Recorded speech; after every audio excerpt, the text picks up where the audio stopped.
또 이 밤에도 함께 예배하는 모든 분들에게 또 하나님의 큰 위로가 함께 하시길 축복합니다.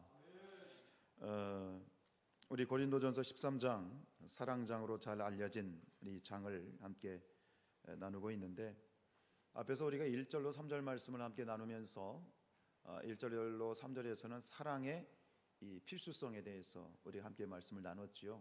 즉 사랑이 없으면 우리 신앙적인 모든 행위가 아무런 의미가 없다. 뭐 어떤 놀라운 정말 천지개벽할 그러한 능력을 행해도, 어떤 정말 어떤 은사, 놀라운 은사를 가졌어도, 그리고 정말 이 설교, 기가 막힌 설교와 그런 어떤 목회적인 일들을 이룬다 할지라도 그 중심, 하나님이 보시기에 주 중심에 사랑이 없으면 아무런 의미가 없다라는 것. 의미가 없다라는 건 뭐냐면 그것은 하나님의 일이 아니다라는 뜻입니다. 외면적으로 보기에는 그것이 하나님을 위한 일이고 신앙적인 행위 같지만, 사랑이 없다, 의미가 없다는 것은 하나님의 일이 아니라는 거예요. 하나님의 일로 보이는데 하나님 일 같은데 하나님의 일이 아니다. 그럴 수 있나요? 그럴 수 있습니다. 그럴 수 있습니다. 그리고 더 나아가서 어떤 의미가 있어요? 하나님으로부터 인정받지 못한다는 거예요. 하나님의 인정을 받지 못한다는 거예요. 그래서 이 마태복음 7장에 보면 굉장히 두려운 말씀이 있죠. 우리 22절 말씀 같이 읽습니다. 시작. 그날에 많은 사람이 나더러 이르되 주여 주여 우리가 주의 이름으로 선지자 노릇하며 주의 이름으로 귀신을 쫓아내며 주의 이름으로 예언을 했다는 얘기죠. 귀신도 쫓아냈어요. 많은 권능도 행했어요. 그런데 예수님이 뭐라고 말씀하십니까? 23절. 그때에 내가 그들에게 밝히 말하되 내가 너희를 도무지 알지 못하니 불법을 행하는 자들아 내게서 떠나가라. 주님이 뭐라고 말씀하시면 난 너희 누구인지 몰라. 난 너희를 몰라. 이렇게 말씀하신다면, 근데 그것이 뭐냐? 결국 사랑이다라는 거죠. 우리 기독교를 사랑의 종교라고 자타가다 공인합니다만, 사랑의 종교라고 얘기하는 것은 사랑을 단순히 강조하기 때문에 사랑의 종교가 아니라 우리 모든 신앙의 근본이, 출발점이, 그 바탕이 사랑이 되어야 된다는 거예요. 모든 이 신앙의 행위의 원칙이 사랑에 기초하고 있다라는 거예요. 제가 존경하는 목사님 중에 저희 감리교회 청파교회 김기성 목사님이라는 분이 계신데, 그 목사님이 이제 이렇게 말씀을 듣다가 그런 문구를 사용하시더라고요. 타락한 설교자라는 표현을 사용을 하시더라고요. 타락한 설교자. 타락한 설교자. 보시는 것처럼 타락한 설교자가 누구인가? 전혀 말씀을 증거하면서 두려움과 떨림이 없이 전하는 그런 설교자. 마음에 두려움도 없고 마음에 떨림이 없는 그런 상태에서 설교를 하는 설교자가 타락한 설교자다라는 그런 말씀을 하시는데 많이 도전이 됐어요. 오늘도 제가 이 자리에서 설교를 하지만 또 설교를 준비하면서 그럼 내 자신이 하나님 앞에서 타락한 설교자가 되지 않기 위해서, 그럼 내가 하나님 앞에서 정말로 두렵고 두려운 마음으로 또 떨리는 마음으로 말씀을 증거한다는 것이 과연 무엇일까? 여러 가지 측면이 있겠지만 오늘 말씀 속에서 주시는 도전은 뭐냐면, 과연 내가 이 설교를 하면서 사랑이 있는가? 내 설교에 성도들을 사랑하는 마음이 있는가? 내가 설교를 할 때, 말씀을 준비하고 말씀을 증거할 때 정말 하나님을 사랑하는 마음이 있는가? 내가 사랑하는 마음으로 정말로 우리 사랑하는 성도들을 사랑하는 마음으로 내가 설교를 하고 있는가? 라고 하는 그런 어떤 이 질문을 다시 한번 갖게 돼요. 그래서 이것은 설교자만의 이야기가 아니라고 생각을 해요. 우리도 마찬가지로 설교자나 여러분들이나 함께 하나님 앞에 나와서 예배할 때 정말 두렵고 떨리는 마음으로, 그리고 우리가 신앙생활하는 모든 그러한 일면마다 정말 하나님 앞에 두렵고 떨리는 마음으로 예배하고 또 그렇게 신앙생활 하였으면 좋겠습니다. 그 기준은 무엇인가? 오늘 사도 바울이 우리에게 얘기해 주는 기준은 뭐냐면 그것은 사랑이 있느냐라고 하는 것이죠. 사랑이 있느냐. 오늘 이어지는 본문을 보겠습니다. 오늘은 4절로 7절 말씀을 봤는데 오늘 이 4절로 7절 말씀에서 우리에게 주는 사도 바울의 교훈은 뭐냐면 사랑의 특성을 대해서 얘기하는 거예요. 사랑이 무엇인가? 사랑의 특징에 대해서. 그래서 4절, 5절, 6절, 7절, 4절 이렇게 보면 사랑의 특징을 15가지로 분류를 하고 있는데 오늘은 4절만 우리가 볼 거예요. 그것만 봐도 이 부분들에 대해 충분히 우리가 이해를 할 수 있을 것 같아요. 사랑은 뭐냐? 사랑은 관념이 아니죠. 사랑은 입으로 하는 게 아니죠. 사랑은 행위로 하는 것이죠.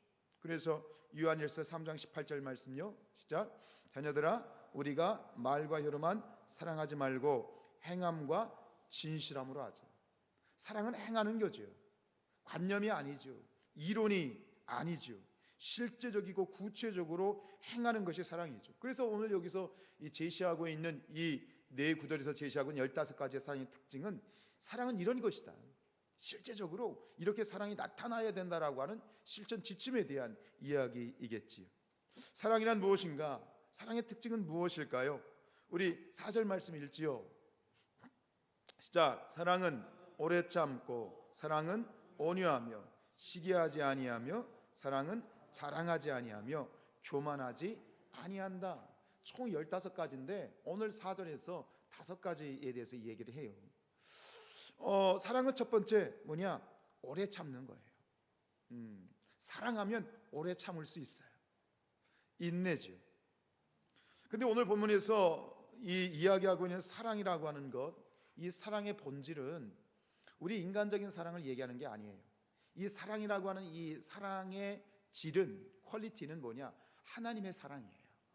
그래서 그 하나님의 사랑이고 여기서 말하는 이 사랑의 특징도 하나님의 사랑의 특징이고 우리는 그 하나님의 사랑을 닮아가려고 노력하는 것이죠. 그래서 여기서 하나님의 첫 번째 특징, 사랑의 첫 번째 특징이 뭐냐? 인내다라고 하는 것. 인내. 하나님의 성품 중에 최고의 성품이라면 인내하시는 것 아니겠어요? 우리가 여전히 죄악 가운데 있을 때 하나님께서 인내하심으로 오래 참으심으로 우리를 기다려주시고 우리를 지켜봐 주시고 우리를 보호해 주셨기 때문에 우리가 하나님의 구원받은 백성, 친백성이 되고 천국 백성이 된 줄로 믿습니다. 그리고 지금도 마찬가지. 하나님은 지금도 모든 면에서 인내하고 계시고 참고 계시다. 우리 베드로후서 3장 9절 말씀입니다. 시작. 주의 약속은 어떤 이들이 더디다고 생각하는 것 같이 더딘 것이 아니라 오직 주께서는 너희에 대하여 오래 참으사 아무도 멸망하지 아니하고 다 회개하기에 이르기를 원하신다. 인내. 하나님 따라갈 사람이 없다는 거죠. 천년을 하루같이 인내하시는 하나님, 천년을 하루같이 참으시는 하나님. 그 인내하심 속에 목적은 뭡니까? 모든 이들이 다 구원받고 천국에 이르기를 원하신다라는 것이죠. 인내, 하나님의 인내를 닮은, 가장 하나님의 인내를 닮은 그러한 사랑이 있다면 아마 그것은 부모의 사랑이 아닐까. 자식을 향한 부모의 사랑, 참아주고 인내해주고 또 참아주고 또 인내해주고. 그래서 자녀들이 자기 고시를 할 수 있을 때까지 계속 부모들이 하는 것은 인내하고 참아주는 것이죠.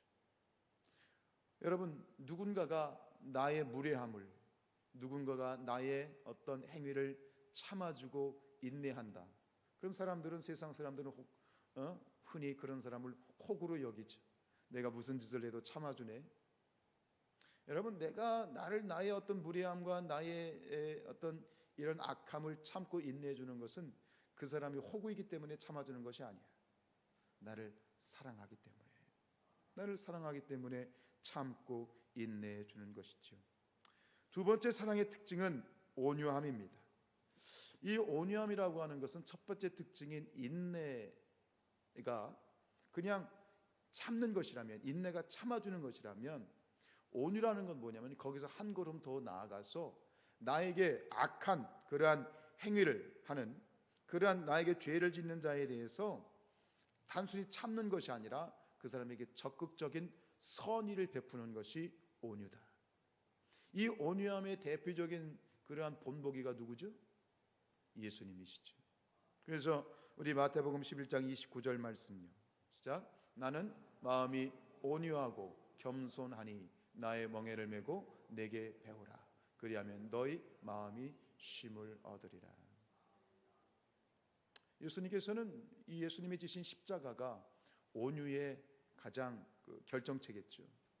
예수님은 십자가에서 돌아가신 그 순간에도 저 밑에서 자신을 조롱하고 비난하고 침뱉고 욕하는 자들을 보면서 하나님께 이렇게 기도하셨죠. 아버지 하나님, 저들을 불쌍히 여겨 주십시오. 저들이 지금 무슨 짓을 하는지 모릅니다. 단순히 인내가 아니라 그들을 위해 기도해주고 중보해주고 참아주는 것, 이것이 온유함이다라고 하는 것이죠. 인내가 좀 소극적인 측면이라면 온유는 적극적인 그러한 사랑의 일면을 가지고 있습니다. 사랑의 세 번째 특징은 뭐죠? 시기하지 않는 것이다. 특별히 이 시기라고 하는 것, 질투라고 하는 것, 왜 우리가 다른 사람을 질투하고 다른 사람을 시기할까요? 비교하기 때문이에요. 비교에서 시기가 시작이 되죠.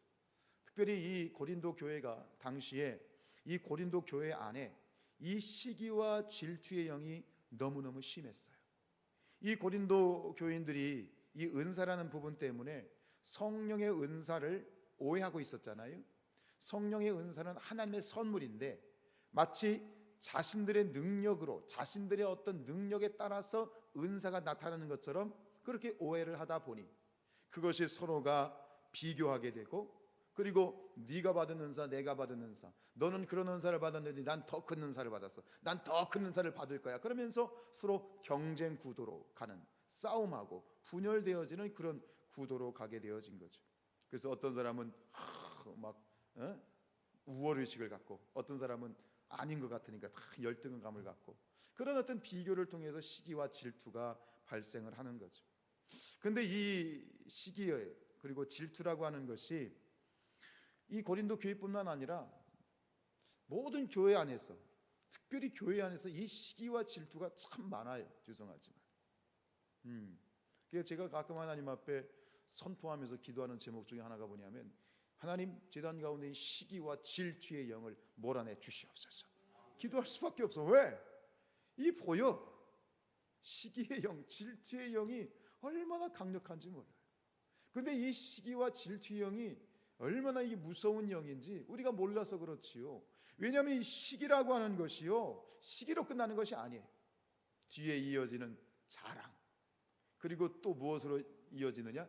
교만에까지 이루어지는 그 단초가 되는 게 바로 이 시기의 영이에요. 야고보서 3장 16절 말씀요. 시작. 시기와 다툼이 있는 곳에는 혼란과 모든 악한 일이 있음이라. 거룩한 주님의 전에 우리 주님의 공동체에 시기와 질투의 영이 역사하면 교회 참 힘들어요. 참 힘들어요. 그런데 성경은 한 걸음 더 나아가서 이 시기의 마음은, 그 시기를 품은 그 마음은, 이미 시기를 품은 그 마음 자체가 심판받은 마음이다. 시기를 안고 있는 그 마음 자체가 이미 심판받은 것이다라고 그렇게 얘기를 해요. 우리 잠언서 14장 30절 말씀입니다. 시작. 평온한 마음은 육신의 생명이니 시기는 뼈를 상하게 하는 거예요. 이미 시기하는 그 사람은, 시기의 영에 사로잡혀서 시기하는 그 영은 이미 심판받은 거야. 편하질 않아. 평안함이 없어. 늘 그 마음이 썩어지고 힘들고, 그런데도 그걸 못 버려. 왜요? 사로잡힌 거죠. 엄청난 독이죠. 왜 시기합니까? 사랑이 없기 때문이시죠. 어떤 사랑? 하나님의 사랑이 없기 때문에. 하나님의 사랑이 그 마음에 없으면 비교하게 되고, 다른 사람과 비교하게 되면 시기가 올라오고, 그 시기에 붙잡히면 뼈가 상하는 그러한 이 어려움을 당하게 되는 것이지. 그리고 결국 말씀드렸던 것처럼 시기는 시기로 끝나지 않아요. 시기가 무엇으로 발전합니까?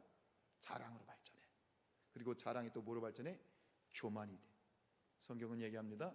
교만은 패망의 선봉이고 자구함은 넘어짐의 앞잡이다. 굉장히 심각한 그런 발병의 근원이 바로 이 시기라고 하는 것이죠. 앞에 있는 그 인내와 온유는 사랑의 긍정적인 측면이고, 뒤에 나오는 시기와 자랑과 교만은 사랑의 부정적인 측면이죠. 기준이 뭐예요? 기준은 사랑이죠. 사랑이 그 안에 충만하면 무엇이 충만한 거야? 인내가 충만하고, 온유함이 충만하고. 근데 그 안에 하나님의 사랑이 없으면 무엇이 가득한 거예요? 시기가 가득하고, 자랑이 가득하고, 그리고 결국은 교만이 가득할 수밖에 없는 거예요. 굳이 제가 5절과 6절과 7절, 5절에서 무례히 행하는 것, 불의함, 모든 것 있는 뒤에 10가지 내용들도 굳이 오늘 제가 설명을 드리려고 하지 않는 이유는, 결국 이 모든 것들은 무엇을 통해서 완성이 되는 것이다? 하나님의 사랑. 그 사랑을 통해서 완성되는 것이고, 그 하나님의 사랑이 그 안에 충만하냐, 그 사랑이 안에 있느냐 없느냐에 따라서 여기에 15가지가 아니라 150가지, 1500가지 모든 특징들이 있다 할지라도 결국 사랑과 연관이 되어서 그 사랑이 있으면 이 모든 것들은 다 완성이 되고 유익이 되고 축복이 되고 나에게 선한 것이 되는 것이죠. 결국 여기서 나열된 모든 것은 다시 끊임없이 반복해서 강조하고 있는 건 뭐냐면, 너희 안에 사랑이 있느냐를 15번 강조하고 있는 것이죠. 네 번째 특징은 뭐예요? 사랑의 특징은 자랑하지 않는 거예요. 자랑하지 않는 거. 결국 왜 자랑하게 될까요? 이 시기와 질투가 발동을 하게 되면 다른 사람들에게 인정받고 싶은 거예요. 시기가 나니까 다른 사람에게 칭찬받고 싶은 거예요. 그러면은 다른 사람께 인정받고 칭찬받으려면 자신을 과장해서 허풍선을 만들어야 되거든요. 그게 자랑이에요. 자신을 자랑해서 인정받고 사랑받고 싶은 그런 자랑으로 발전하는 것이죠. 우리가 목장 모임을 이제 시작을 했는데 가끔 이걸 착각하는 부분이 있는 것 같아요. 자랑과 간증은 달라요. 근데 우리가 목장에서 소그룹 성도들이 모일 때 자랑하지 마십시오. 절대 자랑하지 마세요. 이 자랑과 간증의 차이가 뭔지 아십니까? 비슷하면서도 틀린 게 뭐냐면, 간증은 그 간증의 이야기를 들으면 내 마음이 평안해지고 위로를 받고 힘이 되고 또 하나님 앞에 기도하게 돼. 근데 자랑을 들으면 어떻게 되느냐? 주눅들어. 왜 막 자랑하면 그거에 대해서 내가 아닌 것 같으면 또 사람이다 보니 막 주눅들고 그런 마음이 생기잖아요. 절망이 생기고. 성경은 뭐라고 얘기하느냐? 우리 고린도전서 1장 31절이에요. 시작. 기록된 바 자랑하는 자는 주 안에서 자랑하라 함과 같게 하려 함이라. 주 안에서 자랑하랍니다. 주 안에서 자랑하는 것이 무엇일까요? 고린도후서 11장 30절입니다. 시작. 내가 부득불 자랑할진대 내가 약한 것을 자랑하리라. 사랑이 풍성하면 자랑하지 않습니다. 간증을 하죠. 그런데 자랑이 뭐냐? 근데 오히려 성경은 자랑하라 그랬잖아요. 여기서 자랑은 나의 연약함을 자랑하는 거예요. 나의 연약함을 자랑하라는 게 무슨 뜻일까요? 나는 연약하지만 나를 붙드시고 나를 인도해 주시고 나에게 힘 주시고 나를 이끌어 주시는 하나님을 자랑하는 것이지. 그게 나의 약함을 자랑하는 것이죠. 사랑하면 자랑하지 않는다. 우리가 자랑할 것은 무엇이다? 하나님의 은혜일 뿐이다 라고 하는 거예요. 마지막 5번째, 사랑의 특징 5번째는 뭐죠? 교만하지 않는다. 말씀드린 것처럼 비교가 시작이 되고, 비교하면 시기와 질투가 나고, 시기와 질투에서 지기 싫어가지고 막 자신을 과장하고 자랑하게 되고, 그리고 자랑하게 되면 결국 무엇으로 끝나느냐? 교만으로 끝나는 거예요. 교만하게 되는 거예요. 그 마음에 사랑이 없으면 자연스럽게 필연적으로 연속적으로 발생하는 것이 바로 이러한 과정입니다. 결국 그러고 보면 앞에서 뒤에서 얘기한 사랑이라는 것은 뭐 자랑하지 뭐예요? 시기하지 않고 자랑하지 않고 교만하지 않는다라고 하는 건 뭐냐? 결국 여기서 그 시발점은, 그 출발점은 뭐냐? 비교하는 것이죠. 비교하는 것. 여러분 비교하지 마시기 바랍니다. 그런데 왜 비교하느냐? 마찬가지예요. 하나님의 사랑이 없어서 그래요. 왜요? 하나님의 사랑이 내 안에 충만하면 절대 비교하지 않아요. 비교할 필요가 없어요. 왜요? 하나님 한 분으로 충분하기 때문에 그래요. 내가 배가 부르면 먹을 게 안 보이는 거잖아요. 먹을 게 있어도 당기지 않는 거잖아요. 내가 하나님의 사랑으로 충만해 있으면, 하나님의 사랑으로 충만해 있으면 다른 것들이 눈에 보이지 않아요. 하나님 한 분만으로 만족할 수 있는 것이죠. 그것을 지금 우리가 가져야 되는 것이지요. 우리가 이 사랑에 대해서 오늘 우리가 이 고린도전서 13장을 얘기하면서 그 사랑에 대한 이야기를 하지만, 사랑 정말 수없이 많이 설교하고 또 찬양도 하고 뭐 우리가 사랑에 대한 주제 이야기들을 많이 하지만, 정말 중요한 건 뭐냐면 내 안에 그 사랑이 있느냐라는 거예요. 지금 여러분이 설교를 들으면 저도 마찬가지겠지만 저나 여러분이 그 하나님의 그 사랑을 경험했느냐는 거예요. 아무리 사랑에 대해서, 하나님의 사랑에 대해서 얘기를 해도 그것이 나에게 실감나지 않아, 와닿지 않아. 왜? 그 사랑을 경험해 본 적이 없는 사람은 아무리 수많은 설교를 들어도 그게 마음이 와닿지 않아요. 거리감이 느껴지는 거예요. 내 속에 그 하나님의 사랑, 하나님의 사랑하면 갑자기 그 하나님의 사랑이라는 말만 들어도 내 가슴이 뻐근해 올 정도로, 가슴이 그냥 벌렁벌렁거릴 정도로 내 안에 사랑이 있느냐. 예전에 함석헌, 이 시인 중에 함석헌이라는 분이 쓴 시 중에 그 사람을 그대 가졌는가 라는 시가 있어요. 그 사람을 그대 가졌는가. 근데 그 제목을 이렇게 바꾸면 어떨까요? 그 사랑을 그대 가졌는가. 하나님의 그 가슴 뻐근한 사랑을 그대 가졌는가. 내 가슴으로 감당할 수 없을 만큼 내 가슴이 터질 것 같은 그 사랑을 그대 가졌는가. 한번 대답해 보시죠. 여러분 그 하나님의 사랑을 가지고 계십니까? 경험해 보셨습니까? 이게 우리의 모습이에요. 사실은 아무리 여기서 설교자가 사랑 사랑 사랑 떠들고 사랑 찬양해도 아무런 의미가 없어요. 우리 각자가 그 사랑을 경험해 봐야 하는 거예요. 그런데 우리는 그 사랑을 사실 모르겠어요. 여러분들이 어떤 마음을 가졌는지 모르겠어요. 제가 한 주간 동안 책을 몇 권 읽었는데 이번 주에 읽은 책 중에 하나가 뭐냐면 그 브래넌 매닝이라고 하는 쓴 분이 쓴 하나님의 맹렬한 사랑이란 그 책을 한 권 읽었거든요. 이 브래넌 매닝은 하나님의 사랑을 어떤 사랑이라고 표현하고 있어요? 맹렬하다. 근데 여기서 이 브래넌 매닝은 이 책을 쓴 것은 그 어떤 머리에 관념적으로 이론적으로 이 책을 쓴 것이 아니라 자기가 경험한 그 하나님의 사랑을 기록했고 그 사랑을 맹렬하다고 표현하고 있어. 하나님의 사랑, 나에게 임한 사랑이 맹렬하다. 여러분 맹렬하다는 그러한 단어를 이렇게 되뇌이면 어떤 이미지가 떠오르세요? 이 맹렬하다는 이미지를 저는 생각했을 때 저는 이 불꽃이 생각이 나요. 여러분이 옛날에 그 캠프파이어 할 때 모닥불 피워놓잖아요. 크게 불이 막 올라오는 거죠. 큰 불이 올라오는 그런 불이 아니라 이 산에서 불타는 큰 산불, 막 무엇이든 집어삼킬 수 있는 그러한 산불을 표현할 때 우리는 맹렬하다 그러잖아요. 그런데 이 저자는 하나님의 사랑을 그런 맹렬한 사랑이라고 표현하고 있어. 근데 이것도 사실은 이분이 하나님의 자기가 경험한 사랑을 표현하고 싶은데 인간적인 어떤 언어로 표현할 단어가 없는 거야.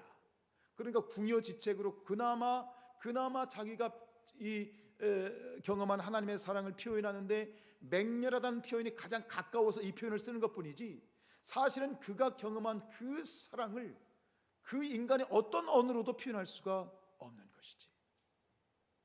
여러분, 그런 하나님의 사랑을 여러분 가지고 계십니까? 만약 그렇지 않다면 여러분 기도하십시다. 그 사랑을 내가 경험하기를 원합니다. 내가 그 사랑을 가지기를 원합니다. 왜요? 그것이 없으면 우리의 신앙은 아무런 의미가 없다라고 얘기하는 거예요. 여러분, 정말 가슴이 뻐근할 정도, 심장이 터질 것 같이 뻐근할 정도로 우리가 그런 감정을 느낄 때가 있잖아요. 어떤 고통의 문제일 수도 있어요. 막 심각한 고통과 쓰라림 때문에 가슴이 터질 것 같을 때도 있고, 근데 그런 것이 아니라 사랑 때문에, 이 주체할 수 없는 그 밀려오는 사랑의 파도 때문에 가슴이 터질 것 같은 그 하나님의 사랑, 그 하나님의 사랑을 우리가 소유했으면 좋겠습니다. 우리 모두가 경험하시기를 주님의 이름으로 축복합니다.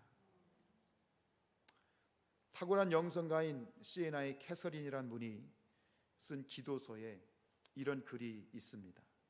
아버지는 불이십니다. 자신이 지으신 것에 미치신 오직 사랑의 불이십니다. 이분은 하나님의 사랑을 불이라고 표현하고 있어요. 그리고 감히 하나님에 대해서 미쳤다라고 이야기하고 있어요. 사랑은 미친 것이다. 그렇습니다. 미쳐야 사랑할 수 있는 것이다. 여러분, 하나님의 사랑은 미친 사랑이다. 하나님은 누구에게 미치셨습니까? 우리에게 미치신 거예요. 우리에게 미치신 거예요. 돌이켜보면 우리는 그 하나님의 사랑을 받고 있는 존재이다 라고 하는 것을 우리가 깨달게 되어지는 것이죠. 여러분, 우리 하나님의 사랑에 대해서 몇 마디 말씀을 나누고 말씀을 마치길 원해요. 여러분, 하나님은 우리가 마땅히 되어야 할 어떤 모습이 아니라 지금 있는 그대로의 모습을 사랑하십니다. 지금 여러분들의 모습, 여러분들의 지금 현재의 모습이 여러분 자신의 모습이 마음에 드십니까? 마음에 들든 마음에 들지 않든 그건 상관이 없습니다. 하나님은 지금 있는 그대로의 모습, 지금 이 모습을 하나님은 사랑하십니다. 여러분, 하나님이 여러분을 앞으로 더 사랑하실까요? 앞으로 여러분을 더 사랑하실 거라고 생각하십니까? 그렇게 믿으십니까? 아닙니다. 하나님은 앞으로 여러분을 더 사랑하시지 않습니다. 왜냐하면 처음부터 하나님의 사랑은 온전한 사랑이었기 때문입니다. 더 사랑하시는 것이 아닙니다. 처음부터 하나님은 우리를 온전히 사랑하셨고 더 이상 사랑하실 그 사랑이 없어요. 우리를 더 많이 사랑하신다는 것은 불가능한 거예요. 이미 하나님의 사랑은 100% 온전히 우리에게 임하고 있기 때문입니다.